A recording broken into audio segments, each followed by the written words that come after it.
Sir మరికొద్ది రోజుల్లో EC breaking news ఇవ్వబోతుందని, ఆ బ్రేకింగ్ న్యూస్ దెబ్బకి జగన్మోహన్ రెడ్డిలో టెన్షన్ స్టార్ట్ అవబోతుంది అంటూ కూడా ఇప్పుడు ఒక వార్త సోషల్ మీడియాలో చక్కర్లు కొడుతూ ఉంది. వచ్చే నెల 13వ తేదీన ఎన్నికల షెడ్యూల్ను విడుదల చేయబోతున్నారు ఎన్నికల కమిషన్ అంటూ కూడా ఒక వార్త ఇప్పుడు ప్రచారంలో ఉన్న నేపథ్యంలో మనకి ఏప్రిల్ 20వ తేదీ పైన ఎన్నికలు జరిగే అవకాశం ఉంది. కాబట్టి అంత లేటుగా ఎన్నికలు జరిగితే జగన్మోహన్ రెడ్డికి చాలా లాస్ అయ్యే అవకాశం ఉంది అంటూ కూడా ఒక వార్త ఇప్పుడు సోషల్ మీడియాలో చక్కర్లు కొడుతుంది.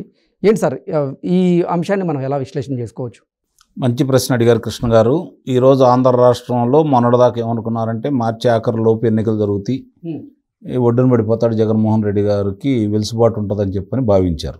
ఇప్పుడు ఇవాళ ఉన్న పరిస్థితి చూసుకుంటే ఏప్రిల్ 20 తర్వాత మాత్రమే ఆంధ్ర రాష్ట్రంలో ఎన్నికలు జరిగే పరిస్థితి కనపడతా ఉంది. అంటే రేపు జరిగే పరిణామాలు చూసుకుంటా ఉంటే మార్చిలోపు ఈయనకి వెలుసుబాటు లేదు. కాబట్టి ఏప్రిల్లో కనుక ఎన్నికలు జరిగితే అది 20వ తారీఖు తర్వాత ఎన్నికలు జరిగితే, గతంలో 11వ తారీఖు జరిగింది కాబట్టి ఒక 10 రోజుల నుంచి 12 రోజులు ఎన్నికపోతుందని. తొలి విడత జరిగేది ఇక్కడే కదా, ఆంధ్రప్రదేశ్ ఇక్కడ జరుగుతుంది. కాబట్టి ఎంత ఆలస్యం అయితే జగన్మోహన్ రెడ్డి గారికి అంత నష్టం జరుగుద్ది. ఎందుకంటే రేపు పొద్దున ఎండాకాలం మొదలవుతుంది, ఉక్కపోత మొదలైద్ది, మరి విద్యుత్తు ఇప్పుడే ఉంటున్నాయి. దీనికి తోడు ఈరోజు ఆయన చెప్పే అబద్ధాలన్నీ జనానికి అర్థమైపోయింది. ఇంకా అబద్ధాలు చెప్తానే ఉన్నాడు, ప్రతిపక్షాల మీదే కాకుండా పత్రికల మీద, ప్రసార మాధ్యమాల మీద, దానికి సంబంధించిన యాజమాన్యం మీద ఆయన ఏ విధంగా దాడులు చేస్తున్నారో చూస్తూనే ఉన్నాం. ఒక ముఖ్యమంత్రి స్థాయి అనే మాట మర్చిపోయి ఒక శాసనసభ్యుడు గనక మాట్లాడే విధంగా మాట్లాడుతూ ఉన్నాడు ఆయన. అవును, అది మాత్రం ఎలాంటి సందేహం కూడా ఏం లేదు. ఆయన ఎప్పుడూ మర్చిపోయాడు ఆ స్థాయి. ఎందుకంటే ఆయనకి స్థాయి కల్పించినా కూడా దాన్ని నిలుపుకునే విధంగా ఆయన అయితే లేడు. అందుట్లో ఎలాంటి సందేహం కూడా ఏం లేదు.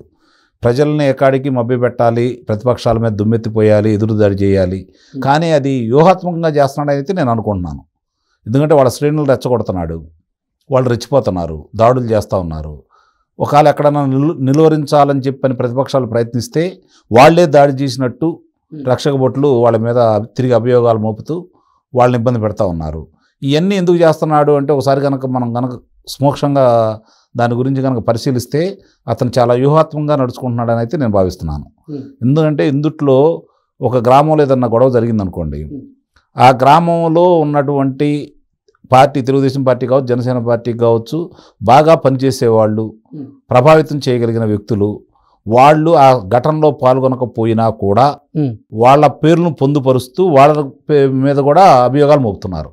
దానివల్ల ఏంటంటే రేపు ఎన్నికల సమయంలో ఆ ఎన్నికలు జరిగే కార్యక్రమంలో భాగంగా వీళ్ళు పోలింగ్ ఏజెంట్లుగా ఉండకూడదనేది ఆయన భావన. అట్లా ఇట్లాంటి వాళ్ళందరి మీద కేసులు ఉంటాయి కాబట్టి వాళ్ళ మీద అభియోగాలు ఉన్నప్పుడు దానికి విచారించే కార్యక్రమంలో రక్షక భటులు వాళ్ళకి సులువుగా మాత్రం ఎట్టి పరిస్థితుల్లో కూడా వాళ్ళకి అవకాశం కల్పించరు, ఇబ్బందులే కలగజేస్తూ ఉంటారు. అప్పుడు ఏముందంటే కొంత తెలియని వ్యక్తులు వచ్చేసి వాళ్ళు ఉంటే వీళ్ళ పని సులువైద్ది అనేది వాళ్ళ భావన. అలాంటి వ్యూహంలో భాగంగానే ఆయన ఇలాంటివన్నీ చేస్తూ ఉన్నాడు. అందుకనే అక్కడ జరుగుతున్న కార్యక్రమాల్లో వీళ్ళు ఒకవేళ వాళ్ళ మీద అభియోగాలు మోపి దాడులు వాళ్లే చేశారని చెప్పినా కూడా వైఎస్ఆర్సీపీ కార్యకర్తల మీద ఎలాంటి నమోదు చేయకుండా అభియోగాలని తిరిగి వీళ్ళ మీదే పెడుతూ ఎదురుగా వీళ్ళే చేశారని చెప్పి, దాడులు చేశారని చెప్పని వీళ్ళనే నిందితులుగా చేరుస్తూ, బాధితులనే నిందుగా చేరుస్తూ ఇప్పటి వరకు సాగింది ఆ క్రమం. దాని యొక్క వ్యూహంలో మొట్టమొదటి కూడా అతను అనుసరిస్తుంది, చేయాలనుకుంది కూడా అదే. రేపు ఇవన్నీ వీళ్ళు ఎదుర్కోవాలి, న్యాయస్థానాలకు ముందుగానే వెళ్ళి ఇవన్నీ చూసుకోవాల్సిన బాధ్యత కూడా వీళ్ళ మీదే ఉంటుంది. ఈ క్రమంలో ఇప్పుడు గనక ఎన్నికల సంఘం ముందుగా ప్రకటించినట్టయితే ఆయన కొంత వెలుసుబాటు వచ్చిండేది. ఇప్పుడు ఆలస్యం అవుతున్న సందర్భంలో ఈ పరిణామాలు అంటే ఒక వైపు నుంచి విద్యుత్ కోతలు, రేపు పొద్దున మంచినీటి కటకట, ఇతను ముందస్తు ప్రణాళిక లేదు కాబట్టి నీరుని నిల్వ చేసి సకాలంలో రైతులకు కావచ్చు, లేకపోతే తాగునీరుకు కావచ్చు అందించే కార్యక్రమంలో ఈయన విఫలమయ్యారు. కాబట్టి రేపు పొద్దున ఈరోజు అడుగట్టిపోయిన జలాశయాల్లో నీళ్లు మరి ఏం చేయాలో ఇతనికి పాల్పోదు. కాబట్టి ఆ యొక్క అది ప్రజలందరికీ సంబంధించింది కాబట్టి ఆ ఇబ్బందులు ఎదురైతే ఇంకొంచెం ఈయన మీద ఉన్న వ్యతిరేకత ఇంకా తీవ్రం అవుతుంది. ఓకే, కానీ అంటే ఎన్నికల షెడ్యూల్ రిలీజ్ కాబోతుందేమో, షెడ్యూల్ రిలీజ్ అయిన తర్వాత పథకాలు అమలు కాబట్టి అది గ్రహించినటువంటి జగన్మోహన్ రెడ్డి కొన్ని పథకాలకు సంబంధించినటువంటి సొమ్మును డైరెక్ట్గా ఆంధ్రప్రదేశ్ ప్రజల ఖాతాలో వేసేందుకు ఇప్పటి నుంచే ప్లాన్ చేస్తున్నాడు, సన్నాహాలు చేస్తున్నాడు, అదే ఎన్నికల్లో ఉపయోగపడేలా ప్లాన్ చేసుకుంటున్నాడు అంటూ కూడా కొంతమంది ఆరోపణలు చేస్తున్న నేపథ్యంలో అంటే ఇప్పుడు ఆయన అనుకుంటున్నాడు నేను డబ్బులు ఇస్తే జనం నా మాట వింటారని. చూడాలా, డబ్బులకే జనం లొంగిపోతూ ఉంటే డబ్బుండాలే గెలవాలి ఎప్పుడు కూడా. అంబానీ గారు, అదానీ గారే ప్రధానమంత్రి అయ్యేవాళ్ళు, మోడీ గారు ఎందుకు అవుతాడు? కాబట్టి డబ్బే ప్రాధాన్యత కాదు, పరిస్థితులు.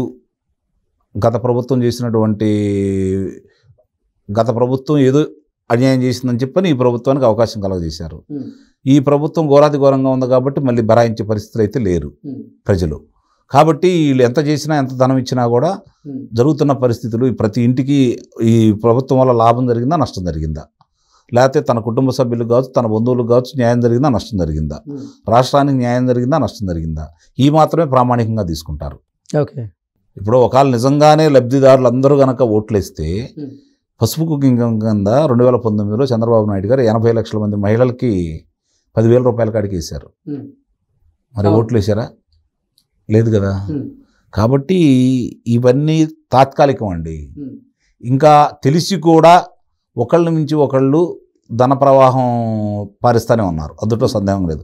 ఆ పార్టీకి ఈ పార్టీకి అతీతం కాదు. ఆ పార్టీకి సమాచారం ప్రకారంగా ఎన్నికలు గనక నిజంగా లేట్ అయితే అనుకున్న దాని తేదీ కంటే కూడా ఇప్పటికే జగన్మోహన్ రెడ్డికి అసలు ఎంపీ క్యాండిడేట్లు దొరకడం లేదు, ఆయన ఎంపీ క్యాండిడేట్ల అన్వేషణలో ఉన్నారు అంటూ కూడా కొన్ని వార్తలు వస్తున్న నేపథ్యంలో ఆయనకి ఇంకా టైం దొరికినట్లే కదా.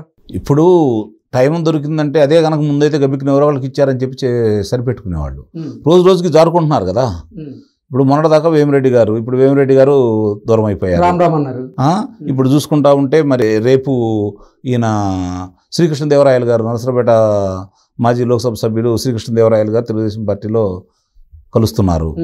ఇలా చూసుకుంటా ఉంటే ఒక్కోళ్ళు జంగా కృష్ణమూర్తి గారు, పెనంలూరు పార్థసారథి గారు, ఇలా ఒక్కోళ్ళు జారుకుంటా ఉన్నారు.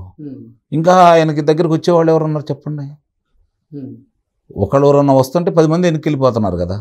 ఇక్కడ నుంచి 10 మంది ఎంపీ మాగుంట శ్రీనివాస్ రెడ్డి కూడా అదే అలాగే ఆదాల ప్రభాకర్ రెడ్డి గారు, ఇక వరుసనే వేమిరెడ్డి గారు వస్తే ఆయన ఎమ్మటి చాలా మంది వస్తారు. సహజంగా అంటే అది వ్యక్తిగతంగా ఆయనకున్నటువంటి పేరు ప్రఖ్యాతులు, వివాదారహితుడని, ఆయన మీద ఎలాంటి వివాదాలు లేదు కాబట్టి, అలాగే ఆర్థికంగా బలవంతుడు కాబట్టి సహజంగానే ఆయన ప్రభావం ఎంతో కొంత ఉంటుంది. అందుట్లో ఎలాంటి సందేహం కూడా అయితే ఏమి లేదు. చూడాలి, ఇప్పుడు కలిసి వచ్చేటప్పుడు అన్నీ కలిసి వస్తాయి. కృష్ణ గారు కలిసి రానప్పుడు తాడే పామై కలుస్తుందని చెప్పని పాత సామెత ఒకటి ఉంది. ఈరోజు జగన్మోహన్ రెడ్డి గారికి శత్రువు ఎవరన్నా ఉన్నారంటే జగన్మోహన్ రెడ్డి గారే, ఎవరూ లేరు. ఆయన వైఖరి అంటారా? అది నిస్సందేహంగా 151 స్థానాలు 22 మంది లోక్సభ స్థానాలు గెలిపించుకున్న తర్వాత ఆయనకి అమృత భాండం అమరావతి అనేది, పోలవరం అనేది, అవి రెండింటిని కనుక పూర్తి చేసుకున్నట్టయితే ఆయన ఈరోజు ఆంధ్ర రాష్ట్రానికి ఉపయోగం ఉండేది, యువతకి ఉపయోగం ఉండేది, ఆయన రాజకీయ భవిష్యత్తుకు కూడా డోకా లేకుండా ఉండేది.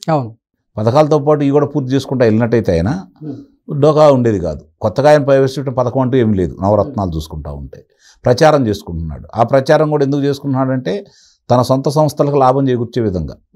నష్టాల్లో ఉన్నటువంటి సాక్షి పత్రిక కావచ్చు, ప్రసార మాధ్యమం కావచ్చు 2019 వరకు నష్టాల్లో ఉంది, ఈరోజు విపరీతమైన లాభాల్లో ఉంది.